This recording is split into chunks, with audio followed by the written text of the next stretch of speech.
My name is Victor, and My name is Peter Lin. that's right. We're both Lins. So's Kenny. So a lot of Lins up in this joint. But I would just start by introducing myself. My name is Victor Lin, and I'm a Taiwanese American. I've been here in New York City since 2000, and I have been teaching jazz at the Calhoun School in New York City, as well as the Columbia University and the New School, and also Teachers College.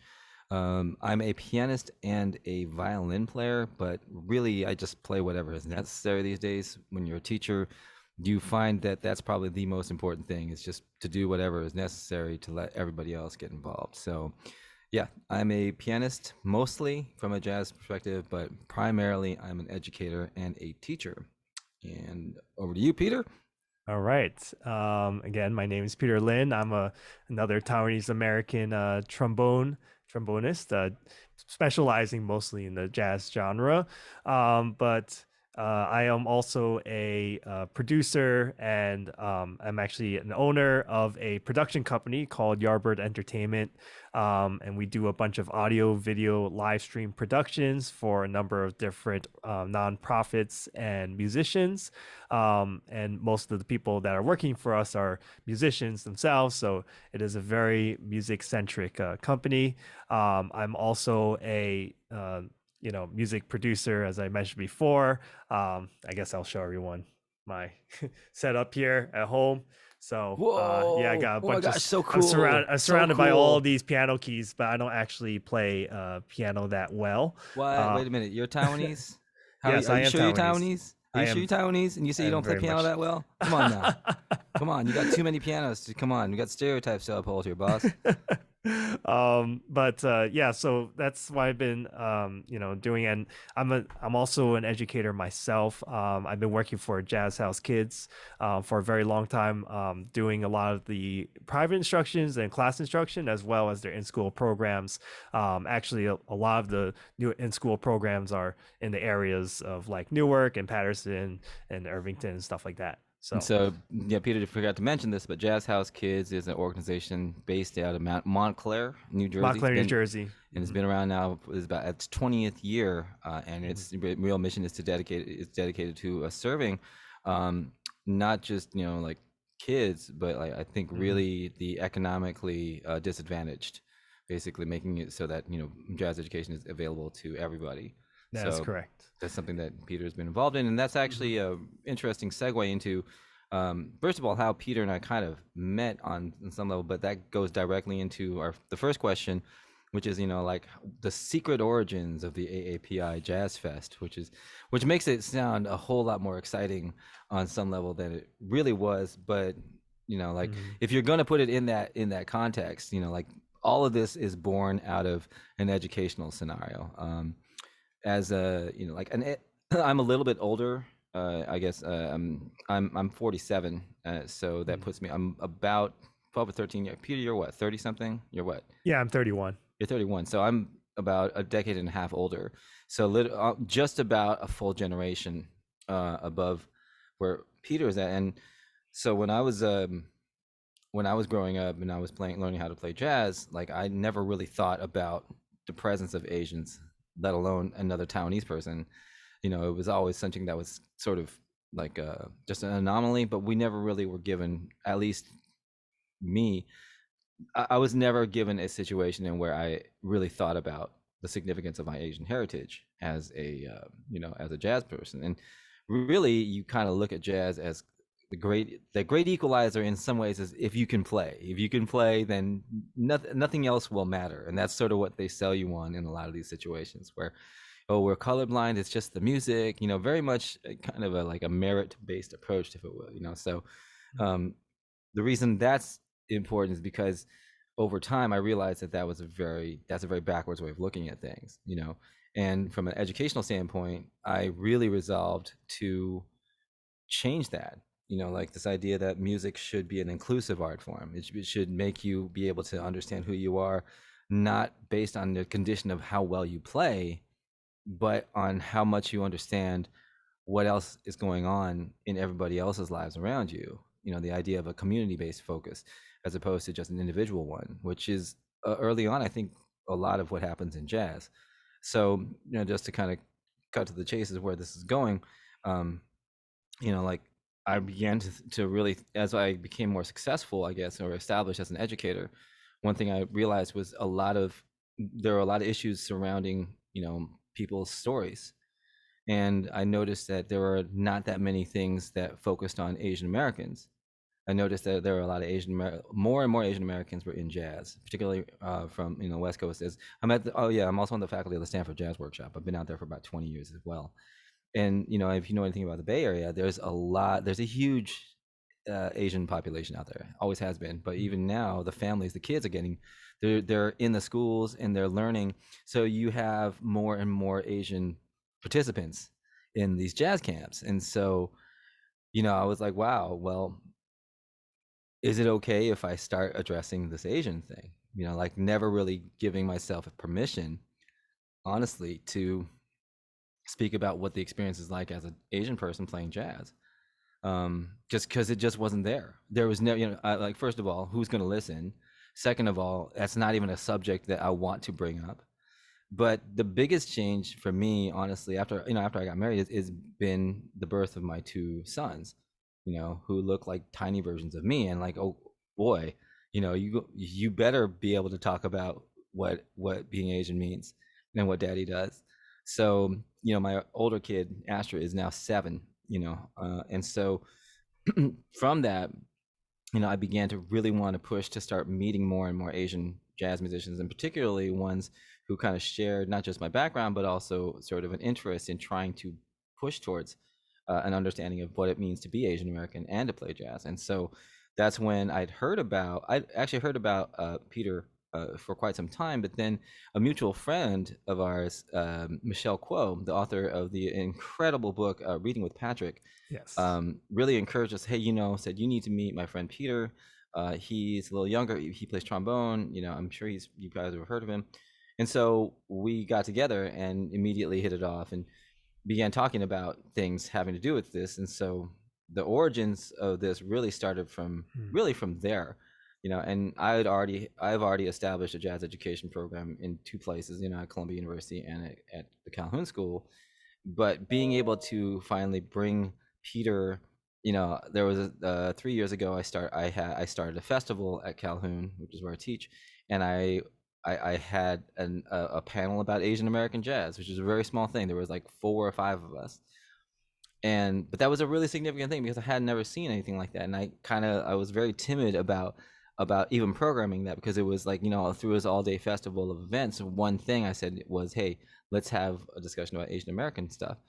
And then the next year we did it, I had a host, I added another few people, a few more musicians came by, and that was another spark, and that was the year before COVID.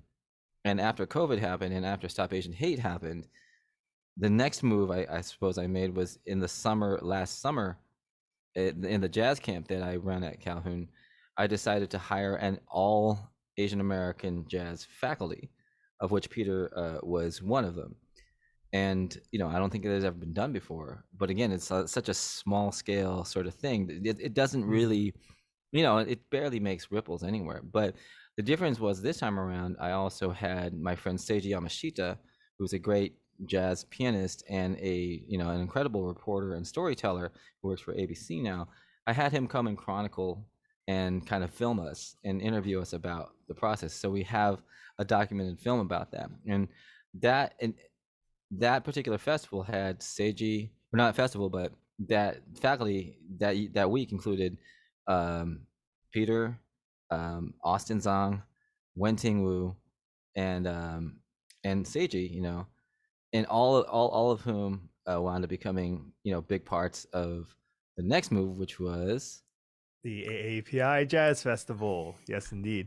And just to bounce off of what Victor is saying, definitely a lot of the motivation and the drive to even do something like this is definitely, I was very inspired by everything that Victor was doing for the community on top of everything else that he already had to do in his regular life. And I think you know, even to even just start the idea of putting something bigger than ourselves, oftentimes we have to set aside time to be able to do so. And seeing him set aside just a little bit of time to make this happen, I was like, okay, if he can do that, and with two kids, and I don't have any kids, um, then then I can set aside some time to think about this too. And it's like that motivation, that drive is super important to get things off the ground, like just to get things moving forward. And on top of that, having the opportunity to even do something like a festival, right? So with my production company, Yarpa Entertainment, we've been doing live streams every single week in Newark at this place called Clemens Place, which is actually part of the Rutgers campus and as well as part of Rutgers Institute of Jazz Studies, which And is so, actually the yeah, largest I jazz was archive in the yeah, I world. was gonna say, like in the jazz world, Rutgers Institute of Jazz Studies is no joke. That's a heavy name. So even though we're speaking about it very casually, if you Mhm. mention the Institute of Jazz Studies, people know basically whatever it is you're doing. It's serious. So that was pretty amazing for me to hear that you had been working in tandem with that organization too. Yeah. So as soon as, we knew that all of these partnerships, all of these relationships were being kind of brewed over the years, it only made sense to make a move and to have, now that we had all of this backing behind us, and all the motivation of the things that's been happening in the past few years, especially with all the, political nonsense. But on top of that, all of the Asian hate crimes that were happening, especially amidst the pandemic, there was just so many reasons to do it now versus keep waiting for someone else to do it. And I think, Victor was a large part of making that kind of like motivating the start of trying to think about putting something together like this. And I just happened to have the opportunity to be able to put the pieces together and to get things moving, knowing that I already had experience with some production stuff and I already had, I was like, okay, so it's just a matter of taking the next step. Yeah, I think one of the most amazing things is that I didn't even know that it was going to happen. We had started a Google Doc like in December, like this, Mhm. like the Future Jazz Festival someday. While we were dreaming, right? I was like, oh, wouldn't it be great if we actually had a festival? But I was like, in order to do Mhm. that, like we're at least a year away from doing something like that. You'd have to get sponsorship. The most important thing is that you need a physical location. That's And you right. remember we were brainstorming, like where could we play? Like shopping mall in New Brunswick, or like someplace. Right. Right. Where is this thing gonna happen? And then kind of like the thing, the sort of like the oh, sort of like the like the divine sort of like intervention part was Wayne over and he's the Yeah. guy who really gave you the green light. That's right. And how That's did that right. happen? Uh, I basically just put the bug in his ear for like so many, it's almost been a year. Every single week I see him every single week because of these live streams that And you're happen talking there. about Wayne Winborn, right? The Wayne executive Winborn. director of the Institute of Jazz Studies, right? That's right. That's Who, right. who he's a black man, but he's very invested and cares a great deal about AAPI issues. And I think that's Yes. that's definitely not to be lost. That particular aspect is extremely significant, because it's not just Asians, right, that are interested in Asian issues, That's right. That's right. And the and ones that have been moving pieces forward as well. I mean, he was very involved in a lot of Asian American kind of like these civil rights groups and just something that's been brewing for a long time with all his relationships that he has here in the West Coast. It's something that was very interesting to talk to him over all these years that I've knew him. And now that you again, said this how when do you remember when he actually said, hey, let's do it, let's go ahead and do it, and we'll do it on this date? it was basically almost a month and a half before the actual date on May 22nd. So it was somewhere in April that And he just said, he said, we let's do it. I've been like, are we going to do it? Are we going to do it? This is like March, right? I was like, it's AAPI Heritage Month is coming up in May. Are we going to do this or not? Mm. And then eventually in April, he was like, "Yeah, we got the green light. We're good." I was like, are you sure we're good?" Like all of a sudden, like, but yeah, so that whole festival happened in less than a month, and with the help of many great individuals, including Victor, we were able to accomplish what we did in the span of that time. Yeah, normally these kinds of things take at least 3 4 months of planning, Yes, at right? and least. and I think Right. like just in terms of for this particular conference, I'm talking about um organizing, a festival is so difficult, just because there are so many critical elements that if you're missing even one, like, it's not going to function. And so one thing I feel like that I really learned that's really important is how to collaborate, how to use people's skills, and to let people be who they are while simultaneously being everything that you are, because everybody has their strengths and everybody has their limitations.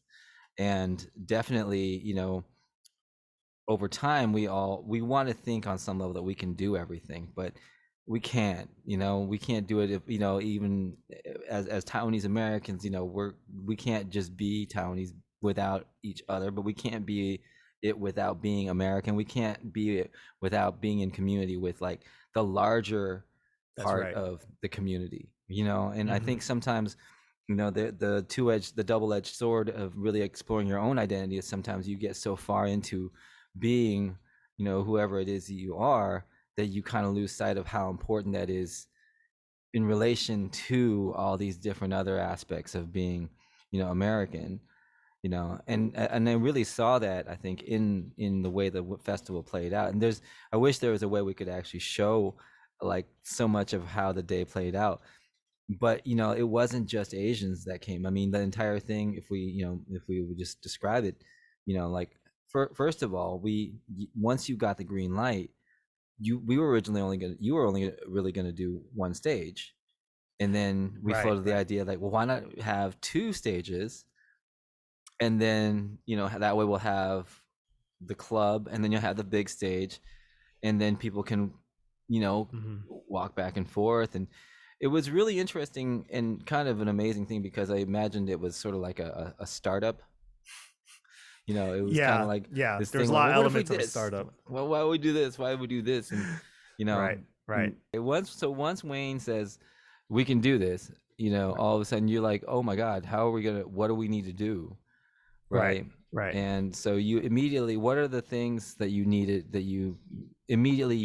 to figure out? Yeah. First thing to figure out was definitely the logistics of how to make it happen. Now that we have the space, now that we have like a certain budget, um, I kind of already knew in my head most of the artists that would be involved based off of our, past relationships with other musicians. Um, but I already knew that with other festivals that I've been part of, I really helped out on the Montclair Jazz Festival in the past in many different roles.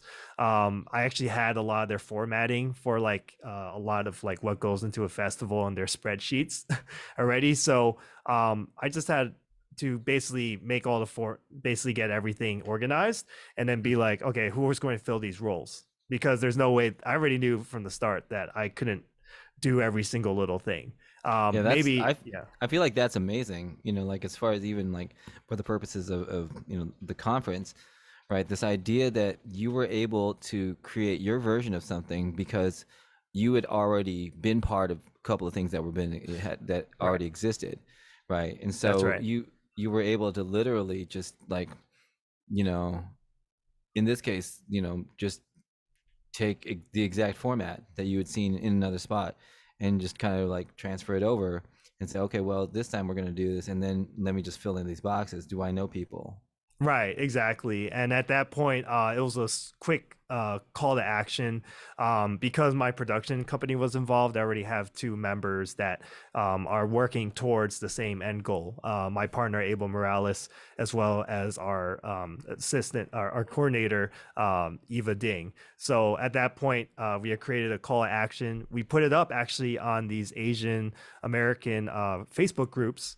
One of them was called Asian Creative Network, and there's one that specifically is for New York and one that's specifically for music and et cetera, et cetera.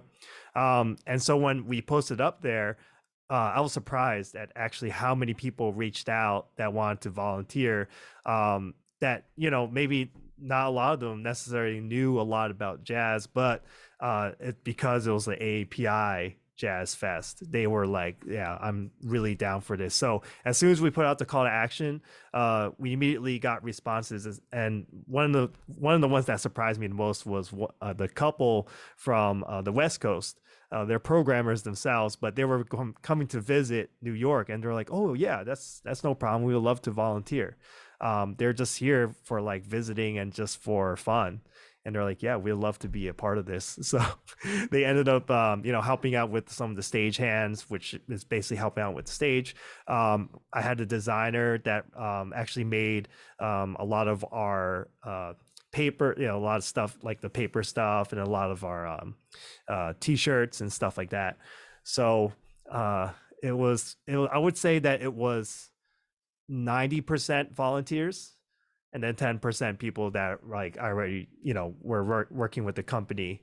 Like how many people? Like how many T-shirts got printed? That's A like that's hundred a, hundred t-shirts. you printed 100 T-shirts, Yeah, and I would say I have to say at least 50 or 60 of them were being worn by people that were helping. that's right. You So know, 60 were staff and then about 40 were artists. and Yeah, a number of the people that were there like were simply there to help. And this, that's right. mind you, this the festival was free. Like That's this right. dude, there was no, you didn't, we didn't charge anything. So it's like, well, like as a business venture, I don't know if this is the greatest thing to be kind of like highlighting on some level as, okay, this is how you should make money or be successful. But I think that success is measured in many different ways, and particularly I think that's an interesting question you and I have spoken about many times about, Hmm. being Taiwanese American and figuring out what does success even mean. Within the jazz community, that's also also often up for interpretation. So, Hmm. like so if we take a look at like some of the other things that, well, like why Newark, right? I mean, the implication I think being that it would be Right. surprising, like well, what are what are a couple of Taiwanese Yeah. guys doing in Newark trying to do an AAPI Jazz Fest? But if you frame it that way, yeah, it makes it sound kind of bizarre.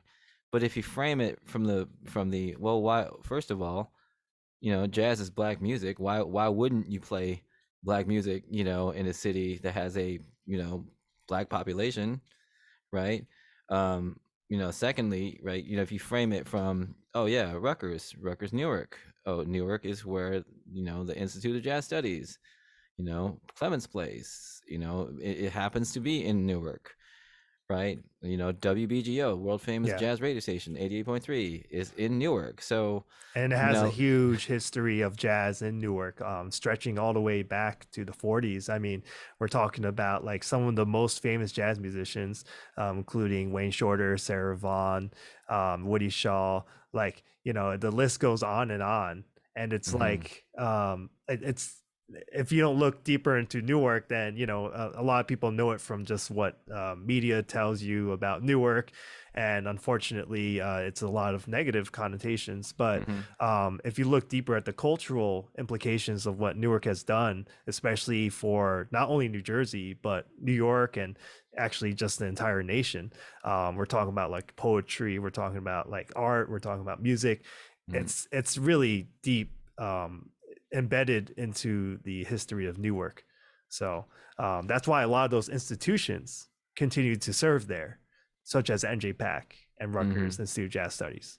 Which is Yeah. really interesting. And then if you go back to the, that other question of, well, does it ever feel weird being, Taiwanese guy, in a predominantly black town, or where the music is governed a lot of times by mostly white administrations. you know I mean, I don't well, for me, like, I guess I'm so used to being part of, being the only Asian in a overwhelmingly white space, with sometimes a smattering of non-white people, Mm. that I don't know if there's anything that says, oh yeah, I decided to do this because like, I want to be the first. Like, well, no matter where you go in this music, a lot of times as an Asian person, you're going to be the first, or you're going to be the only. And I think that's one of the reasons Mhm. we're challenging that. I think if you look at it from, oh, I wish there were more, for, or I feel so alone, or I feel so isolated, that's what the more you think, and the more you dig into that, you go, okay, well, what are the circumstances that lead to that, and what are some things that we can do to address that sort of discrepancy, or that sort of disparity. From my side, like, I'm doing Mhm. it from an educational programming view. From your side, you're able to do it, like next gen, like you have a business, you're in Jersey, you're actually moving around. And if we combine forces, and if we start to combine and we start to explore, like, we can set a model for how things can be, Yes. right? Yeah, for Which is, sure. I feel like that's the, that's sort of the difficult thing, is showing people the possibility of something that they may or may not be used to at all, right? That's right. I That's mean, right. Mhm. it's like, I mean, family and family background. I mean, like, I was never encouraged to a career in music, right? I mean, what's the stereotype, right? Piano and violin, doctor, lawyer, engineer, right? Good at math, right? I often joke, right? Like, well, like, I'm a jazz musician. Do you think I was really good at math, right? Yeah, for sure. I Right? think the yeah. And then the Mhm. punchline of that is like, you think I'm good at math? Yeah, I was awesome at it. I was actually a genius, man. I was 3 grades advanced. I got like 720 on the math section of the SAT when I was 11. All right. Yeah, I did calculus when I was 14, yo. You know what I mean? Like, and it seems like a joke, and it's funny, but at the same time, it's like, wow, right? Maybe the stereotypes that we have, not just about people around us who are different, but ourselves, maybe those are worth re-examining as to whether or not, how we hold them up and how they affect us, right? Yeah. I didn't, again, Mhm. my background, I'm from Seattle. I was born in Mhm. 1974. Like, my parents made me and my brother play piano and violin. I had no interest really in being, a classical violinist or a classical pianist. But what I always could do was I could play the music that I heard, and that was fun. I Mhm. would play movie themes, and I would play like video game music. And when I was in orchestra, this thing I would do to entertain my friends all the time was play pop stuff on my violin. I remember, Mhm. and I remember not realizing that that was a unique skill set. I just thought everybody could do it. I remember, and then I remember being in jazz, and I remember my favorite, like, this is like such a Victor moment. I'm in the jazz ensemble for the first time, and we're playing this tune, where, like, it's called On Purple Porpoise Parkway, which is like a Tom Kubis LA Disneyland kind of big band, right? And I didn't know anything else, but like, it was so great. It was so cool the first time, and I remember hearing all the saxophone solos being played on there, and then I would listen to our band play it, and the saxophone would play, and I would like, well, why don't you just play the solo that's on the record? you know and I remember him saying, like, well, I want to make up my own solo, right? And I remember saying, like, yeah, but the one on the record sounds better. And- Right, right, right. right, you know what I mean? I mean, that Mhm. that kind of just shows you, right? It was like, it was this still we still had that that sort of like, oh, it's got to be the best sort of mentality, Right, even, right. right, that I was kind of like Yeah. being put into. But Mhm. like the majority of my back, like, I did not start out wanting to be a music major, a music educator. Like, many things happened in my life that pointed me in the direction where I wanted to becoming. I wanted to be a jazz musician. I knew I wanted to play music because it was the closest thing to magic I could kind of understand. But I wound up also, I had a conversion experience in college, where I was, when I was a freshman, I became a Christian, and I saw the way that music worked in the world, very much well within the church context, very much also within the college context. And the decisions that I wound up making had very much to do with the idea that music had an ability to impact the world in a way that could not be explained. Therefore, it was something, if I had the means and the ability to manipulate it, I should do so in a way that impacted, people for the greater good, is the way I would say it. And that's what wound up taking me to New Jersey, in 96. I wound up becoming, I wound up being a student of jazz master Kenny Barron for 3 years, But again, the entire time I just was very surprised, because I was like, well, there's the jazz people that I hang out with, and then there's everybody else, and then there's my Asian friends. There's definitely no intersection Mhm. there. But, Mhm. what about for you? Yeah, I think I guess this brings it back to the message of the AAPI Jazz Fest, or what the purpose of the whole thing is, right? I mean, we examine our lives um, through this lens of like, we're always trying to be accepted, we're always trying to feel like we're validated doing what we're doing. And that's especially true when you're one of the only Asians, and in the field that is like everyone around you is not doesn't look like you. um and I think, like, I started going out to a lot of the jam sessions, not only to the ones that were like, in the nice neighborhoods and stuff like that. I just went to every single jam session that I could. And what I started to notice very quickly is, I went to a lot of the jam sessions that were in Newark, the ones that were in Jersey City, some that were in Patterson, et cetera, et cetera. And what I quickly realized is a lot of these inert, like, subtle racist things that I've kept, because of, just that's generation in media. That's kind of like what you're taught growing up.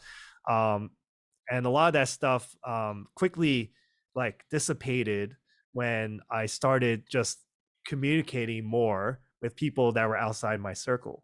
I think a lot of the um, issues is that we don't reach out, when that's sometimes just the answer. We just got to talk to other people. That's what it is. And so, for example, there was this one jam session in Jersey City that Winard Harper, a really great jazz drummer, would run. And every single time that we had a jam session, it was like people from everywhere, and especially like from the colleges. And because a lot of these jazz institutions are oftentimes of a mix of like higher income, lower income, students, you get a wide mix of races in that little space. And every single time we would play, when our Harper would get on the microphone and explain to everyone, look, this is what jazz is about. This is like, yes, it's a Black American music, but the fact is that it's like the most democratic form of music. This is somewhere where everyone gets a say on the stage, and we help each other say it. And like, he would say that every single week. And I think like just the mentality of being repeated, like, yes, you're accepted here as much as anyone else is, really made a big difference in the way that I looked at the music and the way that I looked at myself through the music, right? And so like, I wanted to carry that same feeling uh, through doing something like an AAPI Jazz Fest. I wanted to create a space in which we can look at each other and say, this is cool. This is something that is, accepted. This is something that we accept of ourselves. Who we are and how we look and the music that we play. I think that's a really powerful thing you're talking about too. I mean, you may not even realize it, right? But I think a lot of what the stigma against the API community, maybe just Taiwanese, maybe like the all of it, is that we're very reluctant to engage with people outside of our own community, right? And it's very difficult, and then especially this idea of even dealing directly with the Black community. That's Mm-hmm. something that almost never gets spoken about or dealt with or touched on, right?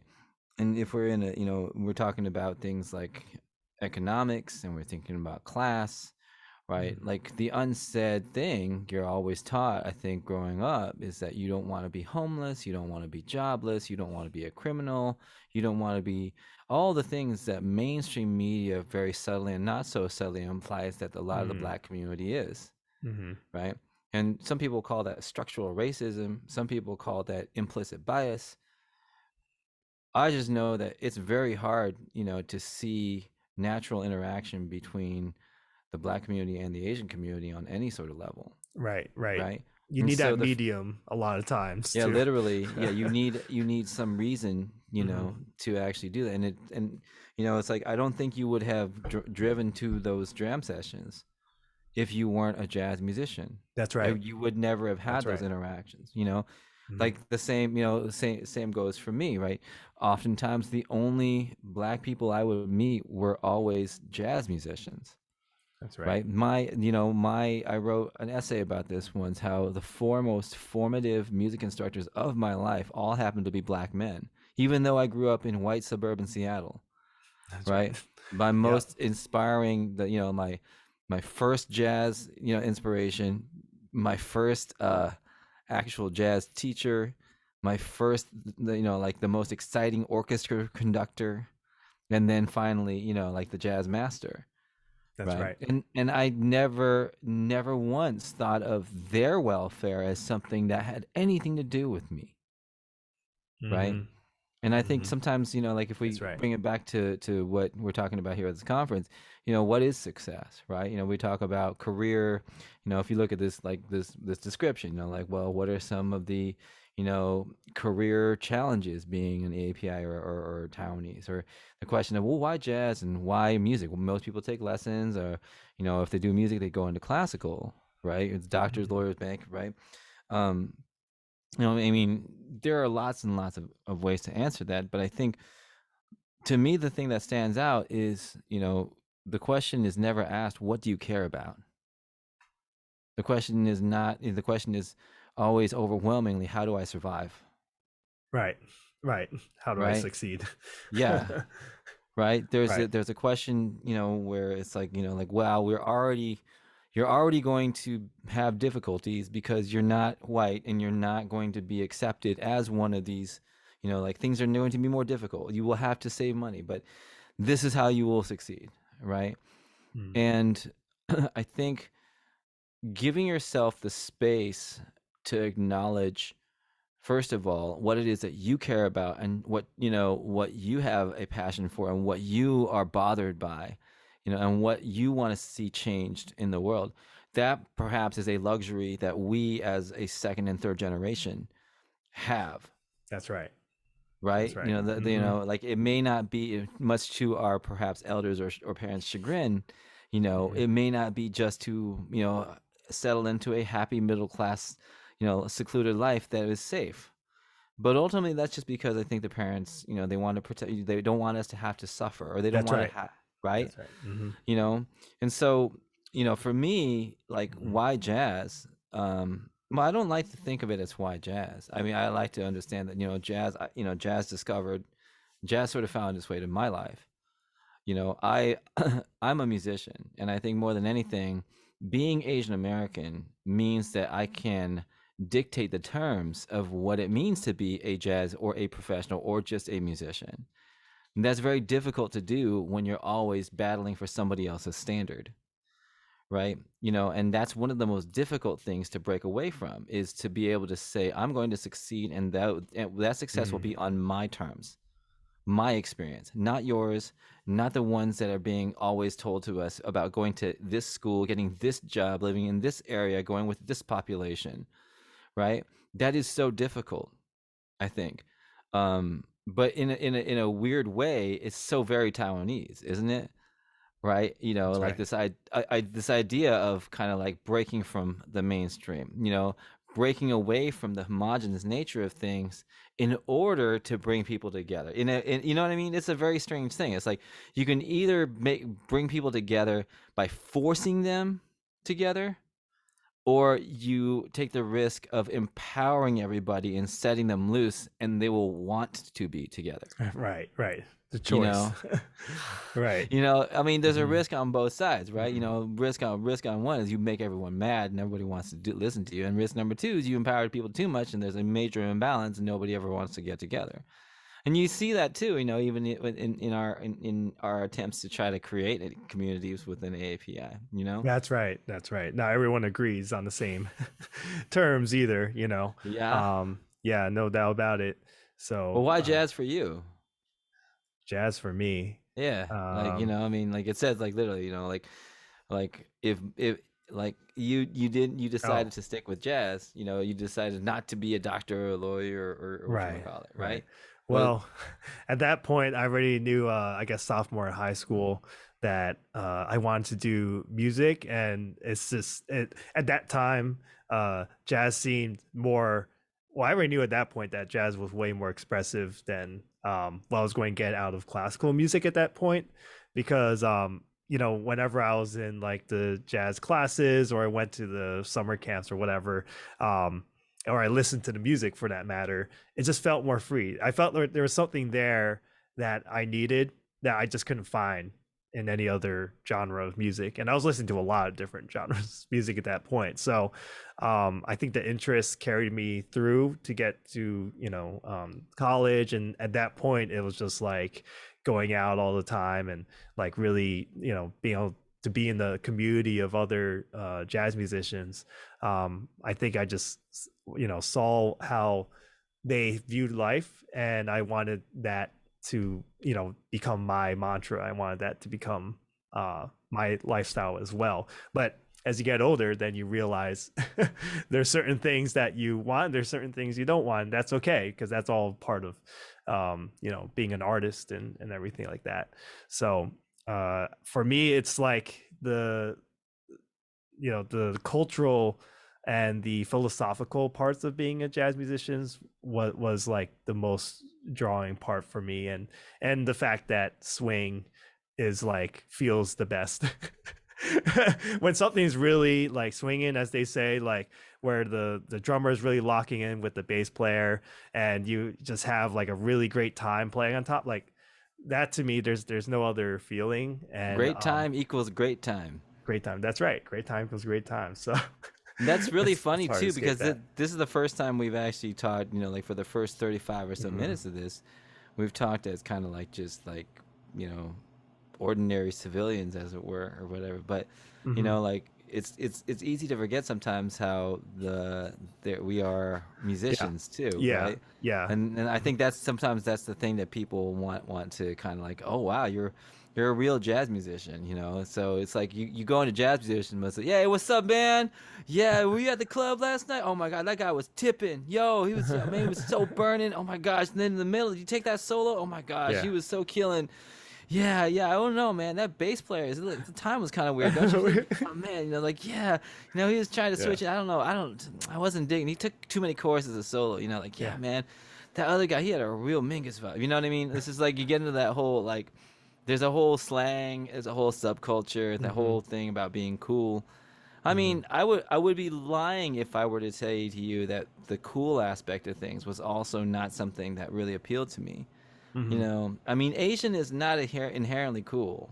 You know what Yeah. I mean? Yeah. So, like, being able to be a jazz musician was something that kind of gave me Hmm. a certain idea. Like, there was a very long time where I really did jazz because it was like, oh, yeah, this is the most non Asian thing I could think Oh, of. really? Oh, Oh. yeah, man. I was like, yeah, like, Well, that I'm, too. Yeah, for you sure. know, Going to classical was way too typical, and I just didn't want to do that. That's for right? sure. It's like, wow, Mhm. watch me rebel. Watch me be cool and play jazz, right? Right. I Right. was like, no, Right. man, this is gonna be me. I'm gonna talk. I'm gonna have that whole swang. You know what I mean? Right. Right. Yo, hey, what's up? You know what I mean? Yeah. I mean, I think.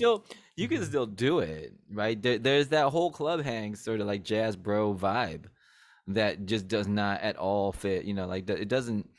It just like the way that you carry yourself, as a jazz Mm. musician, just knowing that you're cool. I definitely think that's missing in a lot of, a lot of and it's just not that it's missing, but I think in general Asians are not meant, they're not made to feel like cool. Like if you see an Asian who's presenting themselves as cool, you already sort of are looking at them with a certain degree of It's the suspicion. unfortunate stereotype that's Yeah, you know carried what I through. mean? Yeah. And that's, but it's really weird because all being cool is honestly is like having people respect what you do and respect who you are, and show you and give you that sort of kind of indicator that, hey, I see you.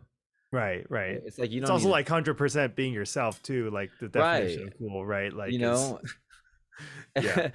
And so much of that is Challenge. wrapped up, as far as like, like, because again, I'm just looking at these questions, like, like why jazz and why music? And I'm like, yo, do you listen to music? Is it an important part of your life? Do you Mm, care about what happens in your life? Do you care about who makes the music you listen to? If you mm, don't, that says something about your priorities, right? But for me, as somebody who is, that's like, right. I think that, like, aesthetics, arts, they determine the whole reason why we want to have a middle class life to begin with, right? The arts should illuminate. They should kind of, they really should show people what's possible, Mm, and it's a way, and this is, I think, the thing from a very super practical knowledge knowledge standpoint, application, why jazz to me is so important in the AAPI community, and which is this: um, I can't think of any other music type or category that still serves as something that people can come to. yeah. You Yeah. don't have, like classical music festivals. Yeah. If you do, they're way up here as far as even cost, and like, honestly, like, like when you play classical music, there's a certain mindset and a certain mentality that's very rare, period. Right. That's like European music that's over 100 or 200 years old, that was made for the aristocracy. Okay, so you want to put that in Carnegie Hall, or like, that's definitely a power sign. That's like, oh, look at how Right. not cool we are, but like how prestigious we are, right? Right. Right. But like, getting back to the API festival, when I talk to people so far, the overwhelming sentiment is this certain, it's like a gratitude and a sense of, I'm home. Like, these are my people. A sense of belonging. Right. Right. You know what I mean? Like, Mm-hmm. I've never heard anybody go to a classical concert and come back out and say like, "Oh, I found my people." You know what I mean? That's not. You know what I mean? Right. Right. And like, it's Mm-hmm. weird because like, we need that. We need the formality of its acceptance within academia and kind of like the prestige, but we need the street aspect of it too, that makes it still accessible and cool, Right. right? Right. And Mm-hmm. since the term jazz is so, it's so ambiguous, I take it to mean almost anything that isn't classical music that can be played instrumentally and presented on a stage. And that, to me, that's the beautiful thing about an AAPI Jazz Fest, right? It's grounded in a kind of music that has a storied tradition, but there's enough there to continuously have these performances that are conservative enough that you can come and sit down at it, but it's fired up enough that it could also have a message, and it is related to other kinds of jazz. Right. You Right. know, Yeah. really, the importance of it is in the social interaction. The idea Yes. that you could actually, like, because you and I can talk for a long time, but like, nobody wants to hear people talk. They Mm. want to see some people do stuff. They want to have their notion of sound changed or the world changed, Right. because there's nothing that can explain that, right? They want to swing, or they want to cry, or they want to cheer, right? Being able to play jazz allows us to get in the middle of that fracas, I Yes. think, Yeah, for sure. I you think know? it's a so because the music historically is tied in with social consciousness, and also the fact that, it is tied with civil rights, it's tied in with I mean, the very beginning of jazz, we're talking about like slavery, and like the fact is that it's the only way to freely express yourself at that point. I think it just carries through all these years, and even to people like ourselves that are oftentimes viewed as outsiders, we actually find that message to be very enlightening, and to also find a way that relates to what who we are, right? And so I think, there are other genres that, the people that are also like AAPI identifying. Like I know a couple in classical that are creating like new music within classical music within that genre, but they want to present it to the people in a way that, like young people can come out and, kind of have that kind of interaction where it's not just a strictly concert hall situation, right? So I think like if people are going to carry this kind of message, that jazz has already proved to us, they can carry that to other genres. It just has to be proactive thinking in the way that you're presenting the music, right? And the way that you're thinking about presenting the music in the future. And there's a couple of people doing it. It's hard because it's not as like jazz. It's kind of accepted that this is what happens. Like you can just go outside, and hear the music, and people are just gathering around. You know what I mean? Yeah, for sure. Like that's That's that's the much more accepted. and it's Yeah. interesting too because I mean we haven't been specific about it, but one question I think people might have also is, how do you actually make a living? Like what kind of Hmm. money do you actually make? As doing what you're doing, and um, I can say that like if if you want to, right, you can definitely make a living playing corporate performances, playing gigs, playing things. Excuse me. A typical musician will have to work a number of different gigs if that's what they want to do. Right. I didn't really want to do that. Hmm. I really wanted to set up shop someplace and have an impact. So I wound up actually taking a teaching job, which I've had now for 20 years. And then I Right. also have a couple of part-time teaching jobs as well. So I'm not so much a jazz musician as it is I'm a teacher who is also a jazz musician or just a musician in general because Right. like let's face it, man, I play piano and violin. I Right. still do, right? And I'm good at math. And so like there's so many parts of that stereotype that just exist and I'm just like, okay. And the difference is though, as far as being a violinist, like all the jazz training I had on piano train, like translated right over. And all the things that I keep on thinking about educationally, right? Like the the education world needs new eyes. That's all I can say. The way that music is taught is so outdated, literally. Yeah. But without people to lead the way in showing different ways in which music can be learned, like you almost have to be an entrepreneur, if you want to, if you see something and you feel like it needs to be changed, right? That's right. And so Hmm. and I will say, from my perspective, I was willing to do a number of things above and beyond the call of what might be thought of as reasonable in order to get to the point where I was, like, just from a career advice standpoint, if you believe in something, you know, and but you're waiting for somebody to acknowledge that, before you start doing it, you're never gonna move.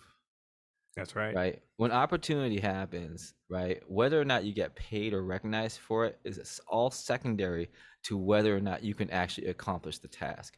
That's right. The task itself is the more important thing. In my case, it was this idea of, like we are turning away dozens and dozens of students who are very talented and they don't, but they will never come into the jazz program at Columbia University because simply because no one is taking the time to show them or give them an opportunity to play.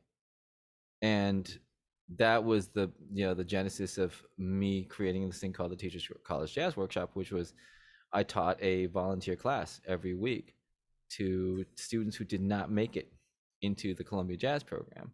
Right. Whereupon the following year, Columbia then hired me. And after I got hired, nobody ever got turned away from a jazz program again.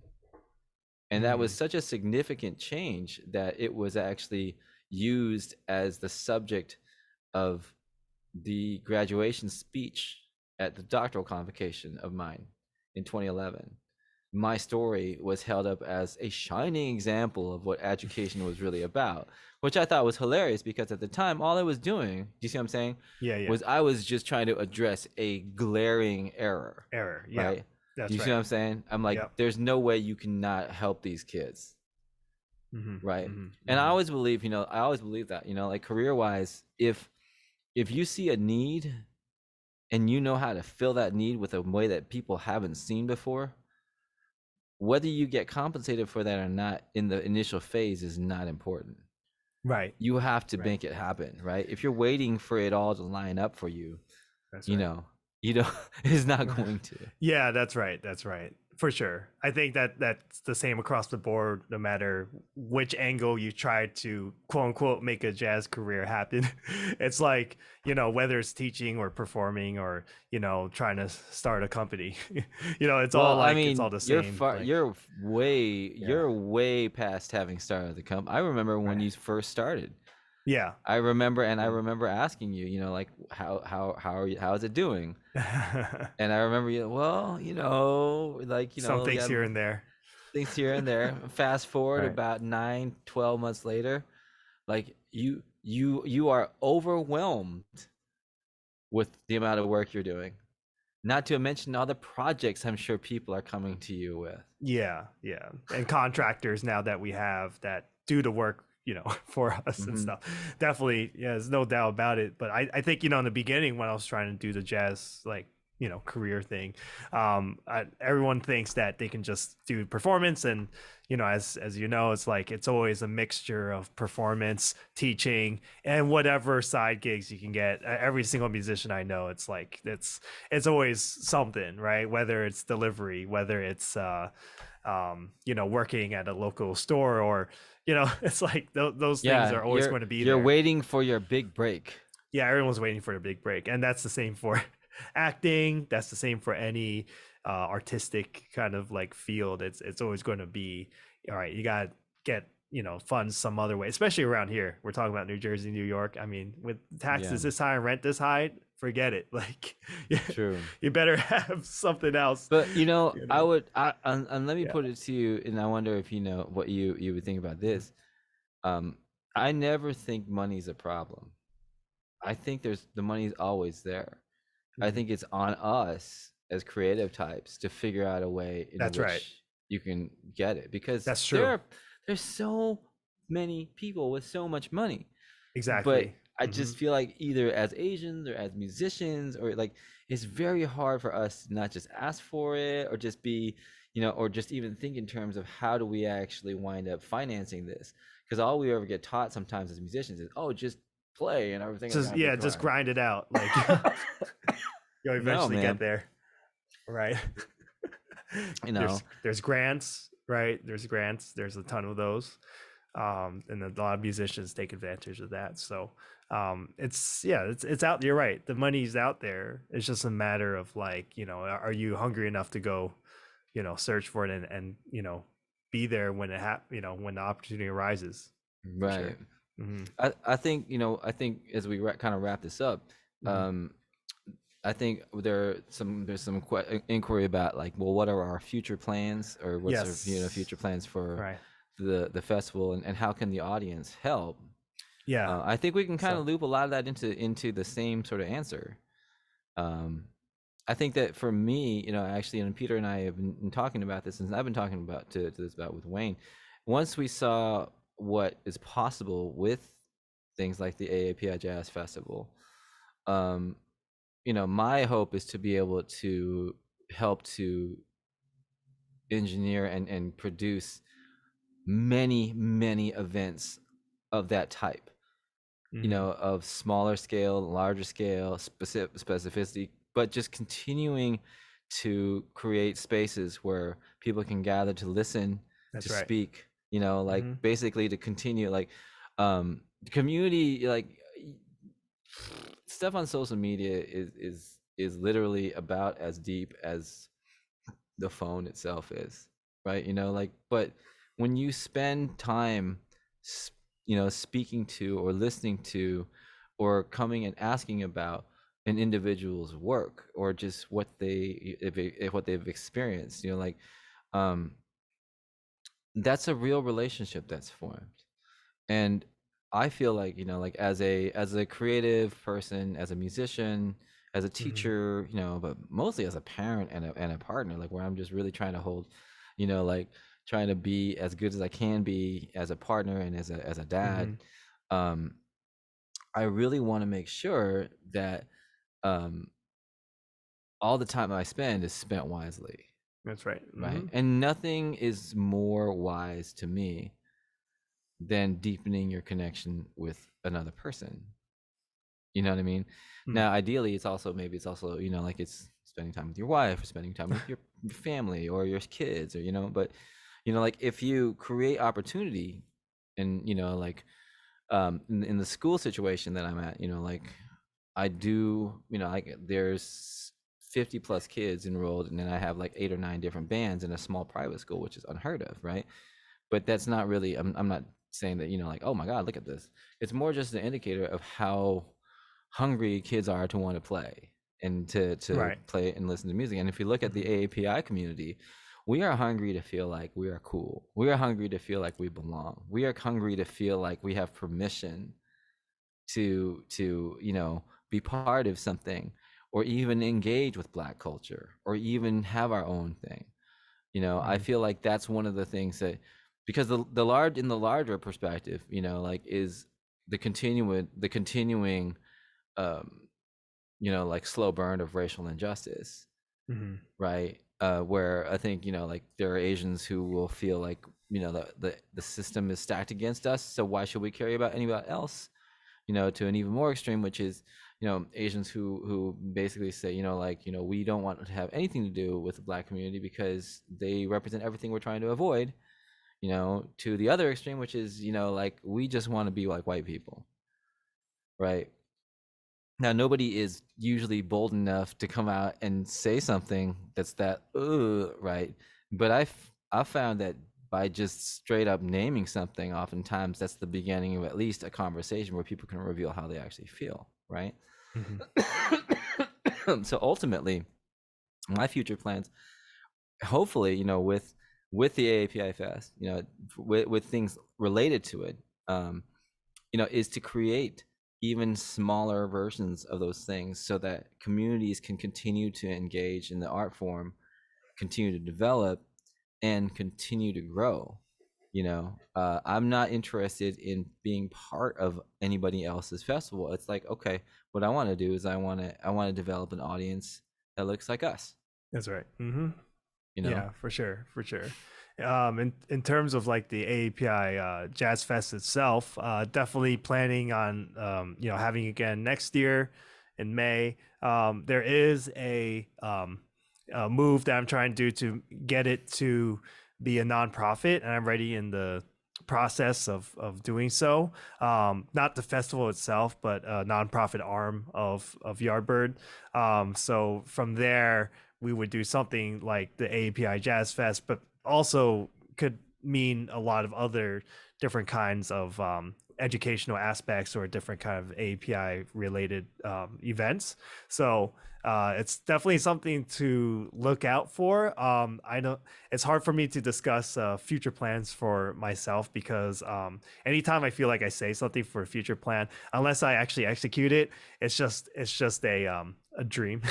So so um, that's why you got to name it and claim it, Peter. exactly. Well, that's the problem, it's Put it time. out there. Yeah, TACEC. All y'all listening to this right now, you're gonna hold Peter accountable, whatever it is he says he's gonna do right now. 1 year from electronic now, it's like a electronic music producer. That's what I'm hey, trying to do more of.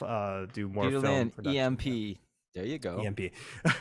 But yes, so basically for the API Jazz Festival specifically, we still plan on doing a lot of the planning through Yardbird and stuff like that. So just please follow there, and then we'll be sure to update everyone on how they can, if they want to contribute something in the future, and it's a nonprofit, it's definitely a lot easier for us. So please be patient for the moving process of the next AAPI Jazz Fest at least. But with all these other smaller events, definitely something very much possible. Yeah. But we're gonna Mhm. rename ourselves to our email addresses right now, just so that you can say so you Oh, can see them. okay. So this. I'm just gonna rename myself to this because the last question is how can people? There it is. Right. How can people help, or how can the audience help? And for me, like I don't have a business. I guess I am the business. But I think the single biggest way you can help is to say you're interested. That's right. Is That's literally right. just to say, I've always been curious about jazz, or I was really moved by what you had to say, or I'm curious about what you said, or even I don't agree with what you said. Mm, Literal engagement. We are talking about an engagement level that is so localized, that even 2 or 3 people makes a giant difference. Jazz itself is so small. So AAPI representation in jazz it's like 0 of 0, right? mhm. So it's already 0. So anything that's bigger than 0, and I don't mean to make this sound like, oh my God, please, please follow. I just mean literally the impact that you can have just by saying, hey, I'm interested. I liked this about what you did, just by forming that relationship with me or with Peter or with anybody else you see in the AAPI community, jazz musician wise, you know, that is the number one way that you can help, because we are trying to build something that doesn't exist yet. We Mhm. really are trying to create a way of engaging with our people, as it were, using jazz as a connecting medium. you know um we could spend a whole other session talking about musical specifics, and maybe in future maybe national conferences or something like that, maybe we will have like the Taiwanese, like the Taiwanese jazz mafia or something like that, right?